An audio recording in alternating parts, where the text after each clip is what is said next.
Hello and welcome to the Scottish Games Network podcast. My name is Andrew, and this week we're back to Seb, who's got another interview, this time with Gary MacCarten, the CEO of Pocket Sized Hands.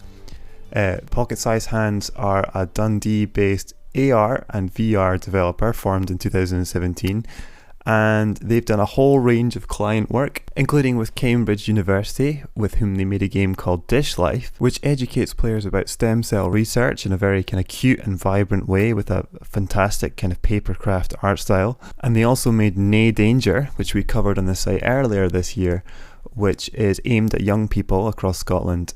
And it aims to educate young people about the dangers of knife crime and empower them to speak up about it through a kind of eye-catching visual novel sort of presentation.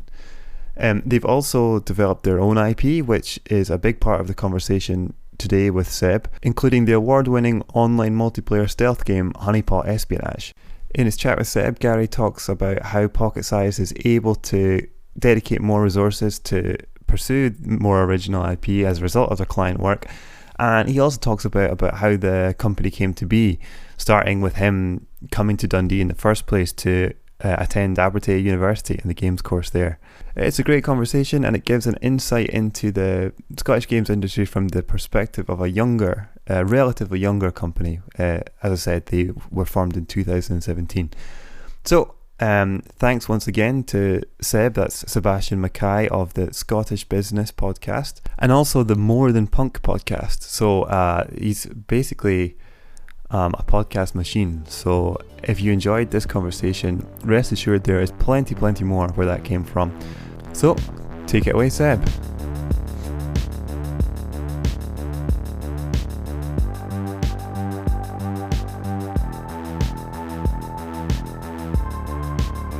Hey Gary, how you doing? Hey Sebastian, how's things?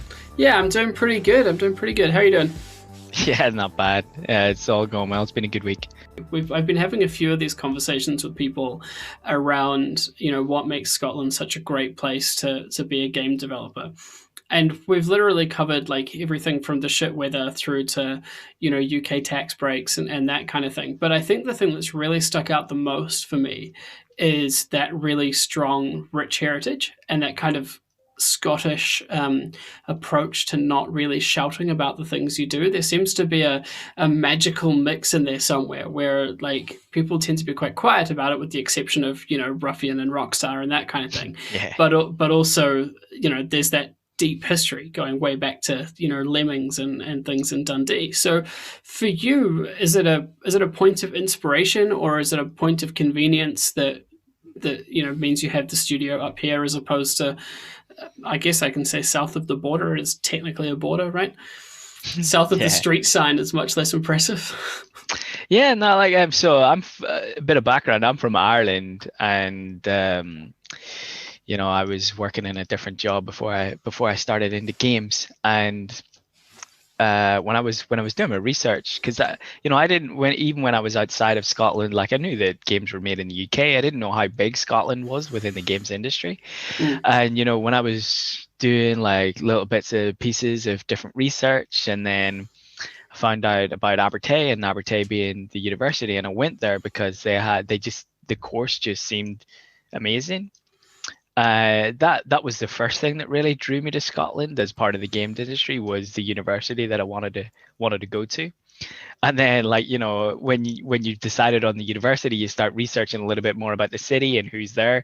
And then the first thing you find out is that DMA Design started up here, made Lemmings, made Rockstar, and my dad used to play Lemmings all the time when I was younger. And being, when I go home and I'm like really excited, it's like, Dad, DMA Design is in Dundee. He's like, who? Yeah. He's forgotten all about it. But then as soon as you mention Lemmings, his face lights up and he's like, oh, that's really cool. And, finding out that the guys from Rockstar span out and made their own studios here as well. And just really helped be part of the boom that's become, especially in Dundee for us, is where we're based, but just really help grow the games industry in Scotland. And it's definitely what's made me stay, rather than what got me here. Because like you say, need to talk about it a little bit more. Need to sort of show off a little bit more about what some of the guys here do. I often, and I've said this to a few people, but I think of LA as being like the place that you go to make it in games. And last year I spent some time in Seattle and met some game developers. And wow, last year my life's getting away on me. The year before the whole, before the great ending began. And talked to some game devs over there and stuff. And obviously there you've got headquarters for Nintendo, Microsoft, sort of everyone knows that. But talking about Scottish games with people over there, and it's an interesting thing because everyone sort of knows about it industry-wide, right? But consumer side, we tend to be fairly quiet about things. But I often wonder if that kind of works to our advantage. People think of Rockstar as being a sort of New York production. But I wonder if that sort of understated, heavy focus on the technical and creative side as opposed to, sort of big, flashy, look at me things is part of our strengths.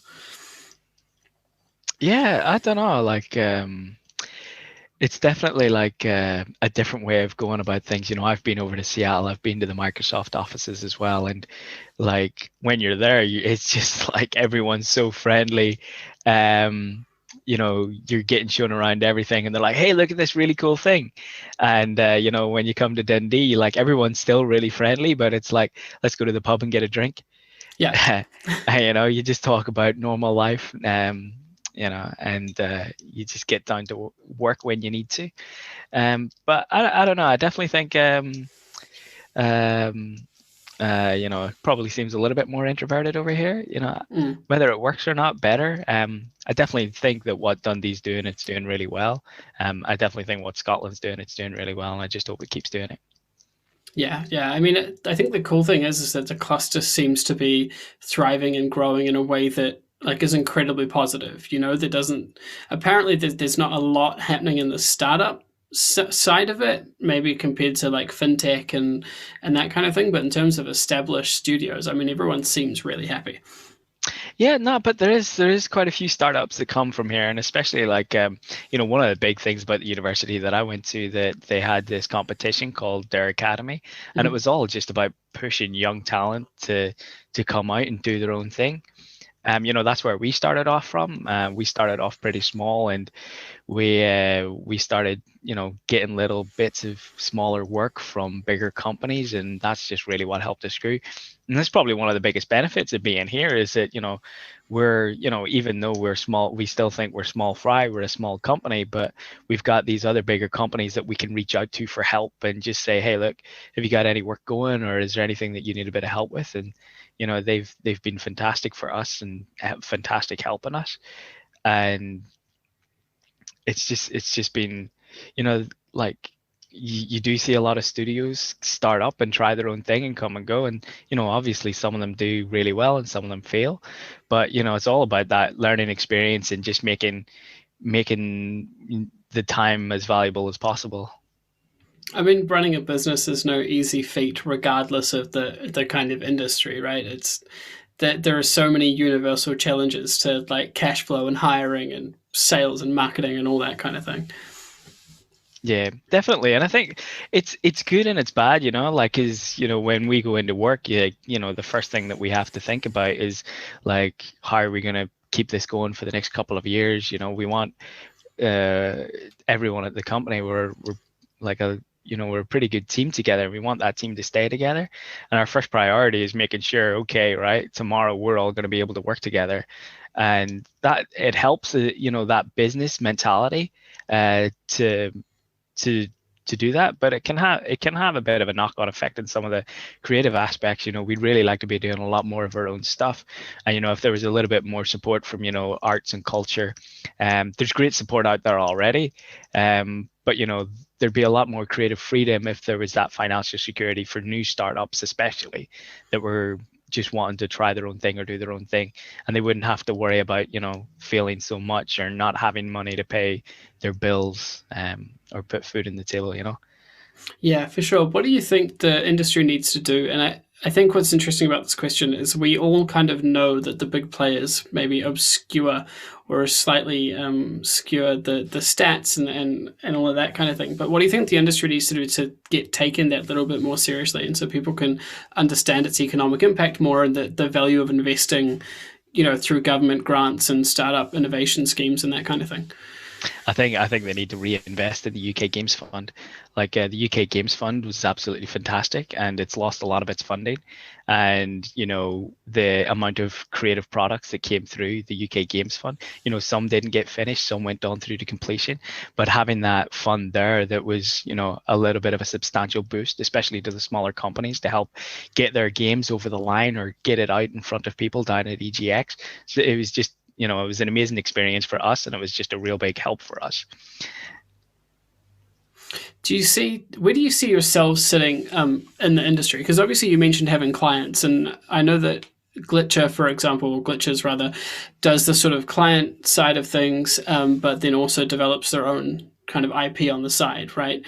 Do you sort of see your business model following a similar kind of thing, or is your idea to push more into just creating your own IP as like a full-time mission statement?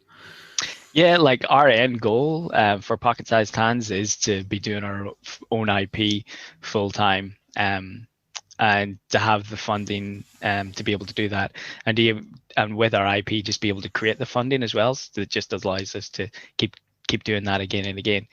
The work for hire is great, and we take on great projects that we love working on as well. And it's really cool. Some of the work for hire that we're doing is really interesting, and it can be quite working on so many different projects can be fun. But yeah, and like we want to make our own stuff. We want to make really cool stuff and show it off. So we know that like loads of people, probably more than ever, are playing games at the moment, right? The first time that I was going to say the first time the pandemic hit, but that sort of early stage, it was impossible to get a Nintendo Switch from like anywhere, right? People are spending more time, more money on games. But I think that maybe there's more attention on the industry, but people's time gets sort of chewed up by like your Call of Duties, your AAAs and that sort of thing. As an indie, how do you sort of cut through that on your own IP and make sure that you're getting noticed and building that sort of, it is a sales funnel, right? I know we like to talk about games in terms of like art and creativity, but it is a business. So like, how do you build that sales funnel?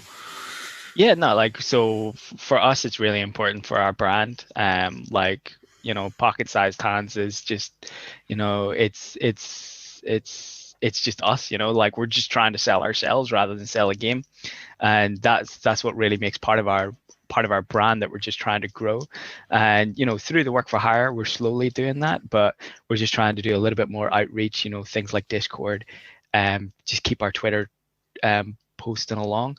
And it's still going to be tough when it comes to doing our own IP to push through that barrier, but building that brand of Pocket-Sized Hands is what we think is going to really help us.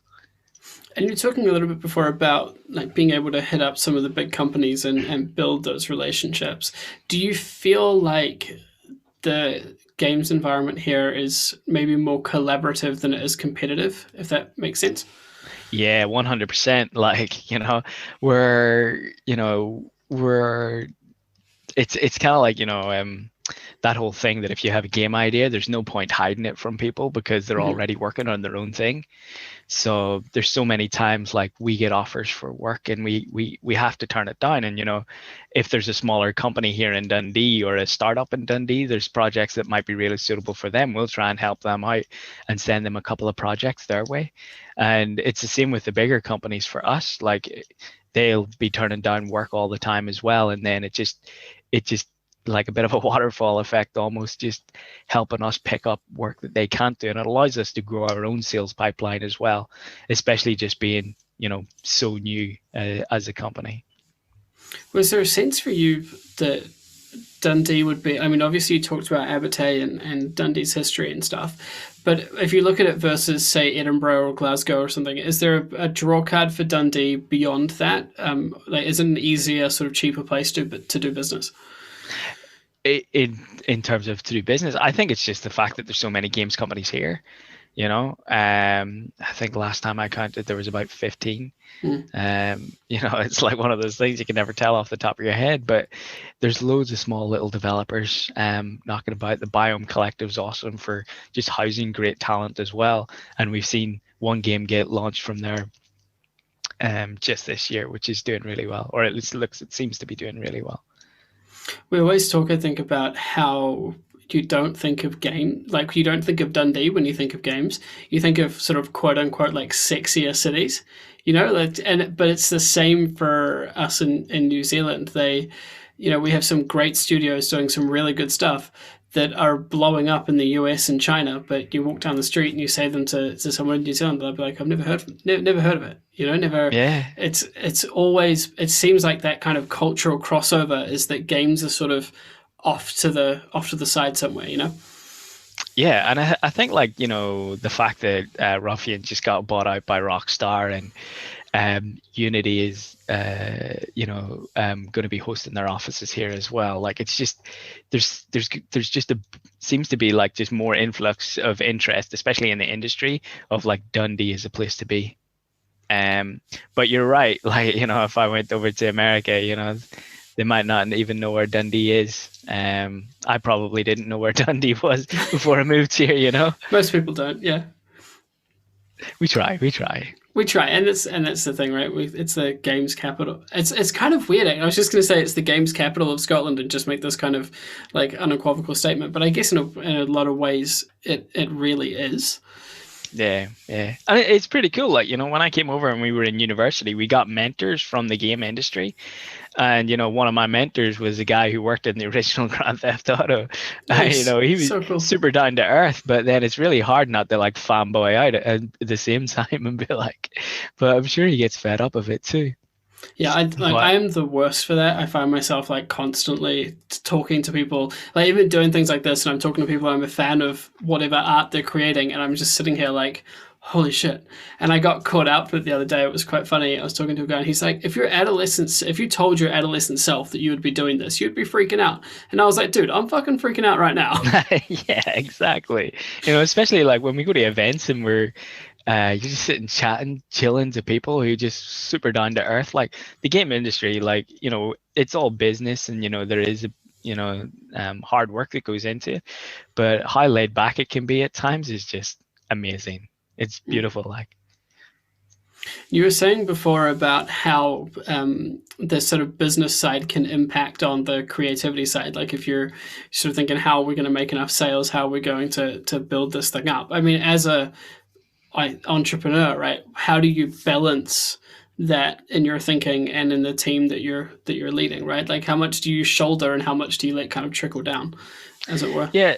So for our first game that we were doing, it has like a couple of core goals that we want to get it across, right? So our first game, we're not expecting it to do well, we're not expecting it to sell well, but what we want is pretty much a sales, a game that's going to help sell us and our brand a little bit more.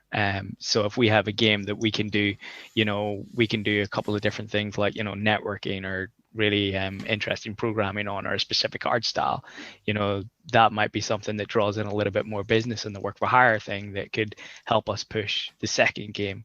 And we can just like build ourselves up from that way, you know, working from strength to strength until we can start to fund it ourselves. Can you talk me through a bit about where you see things going? Like, are you guys looking at thinking, yep, we'll be on, you know, Steam, PC, we'll be on Switch? Is there a goal to move to consoles? Like, how are you mapping that sort of thing out? Yeah, no, like our goal is to be across all platforms. So PC, Switch, and just be able to have the capability to do that in-house as well. You know, we love learning. The guys in the house, they love taking on new challenges and trying out new things as well. It's not only from the creative side, but from the technical side of things too as well. So when we see new things come out as well, like especially VR when it first came out, it was just, okay, right, this is something that we definitely have to try. And it's been a lot. It's just been a real help for us. But for the business, yeah, like, and for the games that we want to make games that everyone can play. Yeah, and on that kind of thing, like, how do you measure the success of your game? I mean, because and I get that the obvious immediate answer is, we sell 1 million copies, everyone makes loads of money, and we become the biggest game company in the world. Like, I get that there's an element of that. But on a deeper sort of business level, you've been talking about learning, you've been talking about not expecting to sell, hundreds of thousands of copies. But when you're building something like that, how do you look at it and go, okay, this is where success is going to be for this game, and how are we going to build on that for the next one? Yeah, as long as we've got a bit of a vision of where that's going to take us, or at least that what we do is going to benefit us in the long run, if we make one game that might not do as well, but it leads to a bit of work that does really well, that then lets us do something a little bit bigger with our own IP. That's what's really cool. But yeah, it's just we measure success. Whatever we do helps us make the next thing, and as long as that next thing is a little bit bigger, that's what really matters to us. Do you guys ever think about, and I ask this because it's really popular talking to fintechs and that kind of thing, looking at like venture capital funding and that sort of jazz. So is there ever a thing of like, yeah, we want to get funding to build this, or do you prefer that, you build the studio, get your own wins and your own funding, and then fund your IP sort of beyond? Yeah, no, we've discussed it and we've thought about it, and that investment could be really interesting, and we have talked to investors before in the past as well, but at the same time we're funding it ourselves. And when it came down to different things, we had to look at it and be like, what could an investor do for us? Because for the most part it would be financial for the type of investors that we were talking to. But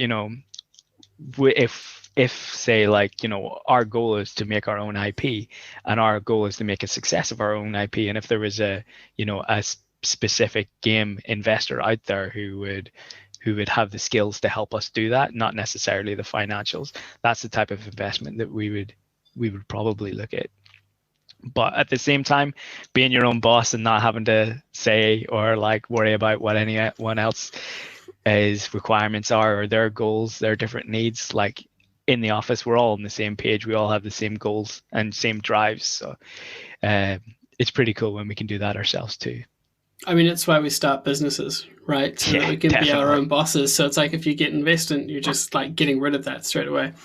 Yeah, definitely. In its own little way, and but definitely, if we were looking at investment, it wouldn't just be for a financial side of things. It would be, okay, right, what can this person help us do?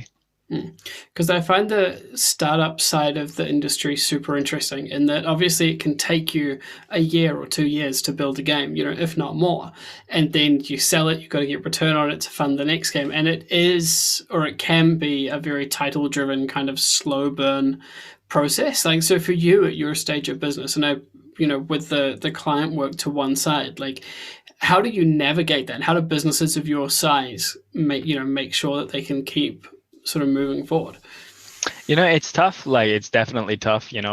Unfortunately, sometimes the contract work has to come first. If we have guys working on our own stuff in-house, and there's an opportunity to do a contract that's going to allow us to keep going for an extra year, that contract has to take priority.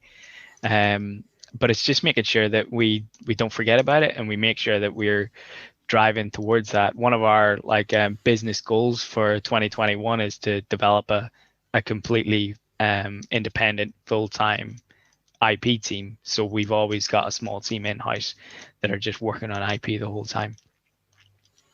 How's 2021 shaping up for you? I know that the whole point of development in games and indeed fintech is that you can just pick up your laptop and work from anywhere, right? But there have been other studios that have made big moves, canceling leases on offices, and really embracing that kind of thing. So how's that all shaping up for you guys? Yeah, you know what? This whole year has been not too bad for us. We can't complain at all. We were lucky that when we had to move out the office, we have no more rent to pay. Mm-hmm. So we're just ticking along in our own homes, just paying our own electricity bills. But 2021 looks to be pretty exciting. It looks to be pretty promising. Like once, like I can imagine for many people, once coronavirus ends, it's going to feel like a fresh start as well. And it's just going to be so exciting when we can get back out there, back into a new office, being able to see the guys again as well. Not just over video calls is going to be make things a lot better for everyone in the office, and just feel like a human again. Yeah, because it's such a collaborative process, right? And like for me, in a weird kind of way, doing podcasts socially distanced is sort of ideal, in the sense that the tech just makes it so much easier than having to like turn up to someone's office with a suitcase of microphones and headphones and all that kind of shit. But for doing creative collaborative work, I mean, I imagine that adjustment is, I guess you're used to it now, but initially kind of challenging. Yeah. We were lucky. I think we transitioned pretty quickly. It wasn't as much of a bad burn for us at the start. We had the projects the guys were working on a couple of different projects, who were working with different companies, and it flowed pretty well. So I think we were just over lockdown, we've just been lucky. Like we can't complain about anything. Yeah, which is always such a great place to be. And it's one of those funny things, I think, where you can talk about this kind of stuff, and it sucks to say, but like there are so many businesses that have benefited, and yet so many businesses that have gone under, and lives that have been ruined. And it's always such a delicate line to walk, I think.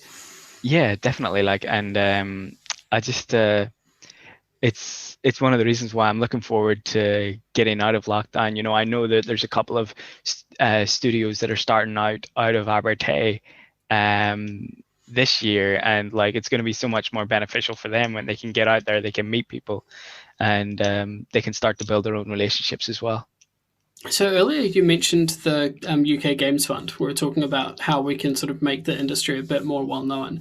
And I'm keen to revisit that for a sec, because what I'm wondering about that is, do you feel like these things need to be sort of more studio-led, in the sense that if studios put into the Game Fund, they can create innovation and that sort of thing? Or do you feel like and I'm going to use the word lobbying, and I know it sounds gross, but I don't care. People, does there need to be an element as well of going to MPs and explaining yes, we make video games. No, they're not for children. They're also, useful, good for the economy and all that kind of stuff. I think this year has shown the importance of what cultural funding can do. How people at home, I'm sure they're really frustrated at just being at home and not being able to go out and do anything, not being able to go to a show, not going to be able to go to the theater. And games plays heavily into that as well. And I definitely think that the government has a bit of a responsibility to provide cultural experiences for the people who live in the United Kingdom. Because if we didn't have those cultural experiences, then we wouldn't be who we are, right? And I think it's, there's responsibility on both sides, but I think, it's, as a wider agenda, it definitely needs to be part of, a government plan and a bigger plan within government. I guess it's sort of slightly ironic, because it's great for the games industry if everyone stays home all the time. Yeah, true. Yeah. I mean, it's, obviously there's mobile games and, people play them on the bus or whatever. But yeah, there's also a sense, I think, of being slightly recession proof, Yeah, but there was there was a really great game that was released on Xbox Game Pass this year, and I cannot remember the name of it off my top of my head, but it was I believe it was a young girl who was around 15 years old who created a BAFTA. It ended up winning a BAFTA, and it was a game about mental health. Amazing. And the fact that type of thing is being able to be made, it's not a big AAA shooter. It's something that you can play for less than 30 minutes and just enjoy it like an episode of TV. Is the type of stuff that I really like to see, and that's what I really like to see coming out of the industry, is these experimental, really cultural driven games.